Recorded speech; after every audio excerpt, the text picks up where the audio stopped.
देखिए, आप लोगों के द्वारा यहाँ पर भुना गांव में नुक्कड़ सभा का आयोजन किया गया था। ये आयोजन क्यों किया गया था और किनके तरफ से किया गया था? ये हम लोग के द्वारा नहीं, हमारा एक चवन्नी भी नहीं लगा है, ये सब लोगों के द्वारा किया गया था। लोगों ने ही सब इंतजाम किया, लोगों ने हमको बुलाया, हम आए, सबका दुआ लिए, सबसे भेंट मुलाकात किए। सर, एक सवाल और है आपसे कि आप सरफराज आलम के साहबजादे हैं। जी जी।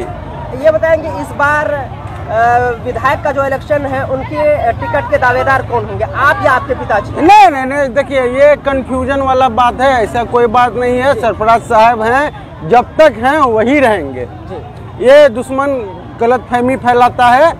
अरे तो अगर सरफराज साहब को अगर देखना रहता तो कब का देख लेते, वो अपना भाई को आगे बढ़ाए, वो गद्दारी कर गया। देखिए टिकट विकट कुछ नहीं होता है। ओवैसी साहब क्या बोलते हैं कि आपका नेता, तो भैया अररिया में तो नेता है, जो कि हाट में नेता है, आप पूरा सीमांचल में बनाइए। ये अख्तुल इमाम जब तस्लीम साहब लड़े थे तो जातिवाद करके हरा के भेजाया था। जो ड्रामा करता है कि आप अमोर में जाके देखिए ना, अपने घर में लड़ने का हिम्मत न है, आप अमोर से जाके लड़ते हैं। आपके चचा जनाब शाहनवाज आलम साहब जो वर्तमान में विधायक है, वो अब तक लगभग 8 या 10 साल से विधायक है, लेकिन खासतौर से वो जोकीहाट के लिए क्या कुछ किया? देखिए अगर कुछ करता तो इतना भीड़ थोड़े होता। 8 साल जो लोगों को कमी खली है उसी का नतीजा है जनसैलाब। मेरा एक चवन्नी खर्चा नहीं हुआ, हर जगह लोग बुलाते हैं, अपने से प्रोग्राम करते हैं। और एक सवाल है, आपके जोकीहाट ब्लॉक में करप्शन बहुत ज्यादा है, चाहे वो जाति निवासी के नाम पे हो, मोटेशन के नाम हो, परिमार्जन के नाम पे हो। क्या लगता है यदि सरफराज आलम जीतते हैं तो ये सभी भ्रष्ट खत्म हो पाएंगे? देखिए अभी भाषण में कहे थे, आप अपना वोट दीजिए, संविधान के ताकत से जितने भ्रष्टाचारी हैं, संविधान के ताकत कानूनी कार्रवाई से सबको नाप दिया जाएगा। जनता आपको बता देगा कि सरफराज साहब जब रहते हैं तो प्रशासन डाउन रहता है, क्योंकि सरफराज साहब दलाली नहीं करते हैं। अफसर से पैसा ले लीजिएगा, अफसर इज्जत नहीं करेगा। मजबूत रहना है तो अफसर को नीचे करके रखना पड़ता है। अंत में एक सवाल है आपसे, अफसर, आपने कहा अफसर, अभी शाहनवाज आलम जो विधायक है और इससे पहले 17 बहना वो मंत्री भी रहे, मन में क्या कुछ कहेंगे? ये तो आप सोचिए, आपकी भी जिम्मेदारी है लोकतंत्र के प्रति। जब नेता को जिता दीजिए उसका वैल्यू न, तो क्या फायदा एमएलए बन के, मंत्री बन के? सरफराज साहब हारे हुए भी हैं। पटना अररिया जो की तो छोड़िए, पटना में जिस ऑफिस में फोन करते हैं इज्जत से लोग बात करता है और काम करता है। खासतौर से जोकीहाट से ये दक्षिणी बेल्ट है, खासतौर से बाढ़ग्रस्त इलाका है।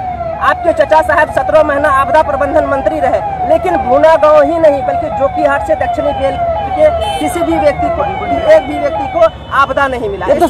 ये सच्चाई है ना। देखिए राजनीति में चचा बाप बेटा कुछ नहीं होता है। जो मेरे साथ है वो, ये सब लोग मेरे अपने हैं। राजनीति में रिश्ता नहीं होता है, जो हमारे साथ है वो अपने हैं। देखिए यहाँ पे मुद्दों की राजनीति करनी है, रिश्ता नहीं जोड़ना है। कुछ लोग आवाज उठाते हैं, मजाक उड़ाते हैं लुंगी पहन के।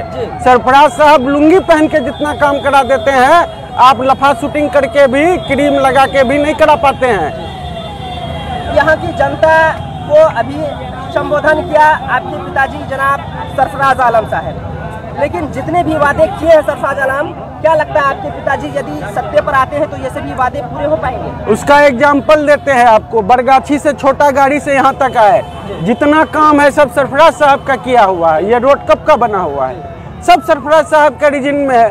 चौकता में एगो पुल है, हिलोला मारता है। जब आपको जिता के अगर काम ही ना हो तो आपको जिता के फायदा क्या है?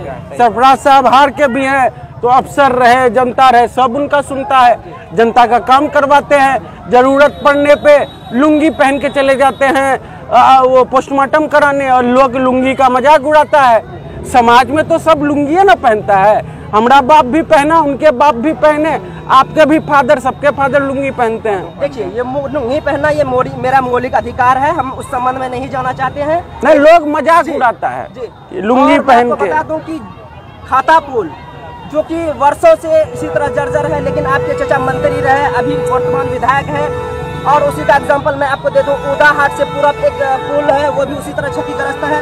मैं आपको एग्जांपल दे दूं, जिस पंचायत में आप खड़ा है, मजगमा गांव से पश्चिम एक पुल है, इसी तरह क्षतिग्रस्त है, अब तक नहीं बन पाया। क्या कुछ कहेंगे? इसीलिए तो लोग नहीं काम हुआ तब ना लोग नकार रहे हैं हमारे सभा में।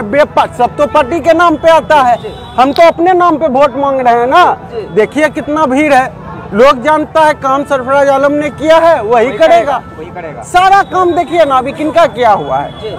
2017 में बिजली का काम खत्म हो गया, 4 power sub station, 1 power grid Sarfaraz साहब ने जोकी को दिया। पहले लाइन रहता था, वोल्टेज ने संभाल लेता था, आबादी बढ़ गया था। आज 4 सब स्टेशन सरफराज साहब बनाए, अब बिजली ही नहीं रहता है। अंत में एक छोटा सवाल है, सरफराज आलम जीतते हैं तो ये सभी वादे पूरे होंगे? इंशाअल्लाह बिना बोले अभी वादा किया उन्होंने। आज तक देखिए लोग हमारे घर पे आता है, सब अपना निजी परेशानी से आते हैं। ब्लॉक में काम नहीं हुआ, थाना में नहीं हुआ, काम तो सरफराज एक विजन है। जब एमएलए का फंड 50 लाख होता था, चंद्रशेखर बांध, पता कीजिएगा, ये विजन होता है।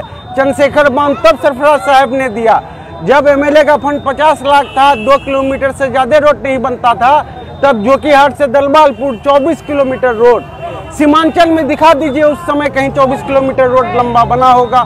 सरफराज आलम मतलब भरोसा, लोग जानते हैं काम होगा, काम वही करेगा, काम वही किया है वही करेगा। देखिए कुछ लोग आजकल क्रीम लगा के वोट मांगते हैं कि हम खूबसूरत हैं, काम पे कोई नहीं बोलता है। हम किसी का खिलाफ नहीं करते, हम तो अपना बात बोलते हैं, लेकिन पक्ष विपक्ष सब सरफराज साहब को टारगेट करता है। क्यों? जो जीता हुआ है उसको टारगेट करना चाहिए। सबके जुबान में सरफराज आलम का नाम है, क्योंकि जानता है सरफराज आलम साहब आएंगे, ब्लॉक की घूम रहे हैं, फिर भी इतना मोहब्बत है लोगों का। आपका बहुत बहुत शुक्रिया। शुक्रिया।